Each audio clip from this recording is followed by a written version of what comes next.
বন্ধু নতুন স্মার্ট ঘড়ি নাকি? বন্ধু বন্ধু দেখে একটু আমার হাতে পরে কেমন লাগে? পড়বে তুমি বন্ধু। আরে তুমি আমার বন্ধুরা, তুমি পড়বে তো কি হবে, দাও।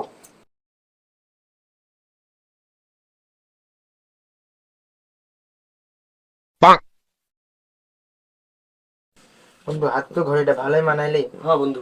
একটু ঘুরে আসি বাইরে আসো থেকে। আসো, যাও বন্ধু যাও। আচ্ছা, বেড়া আসো, আসছি। দেরি করো না, হ্যাঁ বন্ধু। আচ্ছা বন্ধু। ঘোড়া যে লিয়া গেল, ওই বান্দা কি আর আসার লোক? 1 ঘন্টা হয়ে গেল। বন্ধু হ্যাঁ বন্ধু। ঘড়িটা তো ভালোই লাগলি। ও, বন্ধু তুমি ঘড়িটা ধরো, আমি পেশাব করে আসতে চেক করে, আচ্ছা হ্যাঁ? বন্ধু যাও তাহলে, তাড়াতাড়ি আসো, হ্যাঁ বন্ধু যাও। কিসের কি এবার?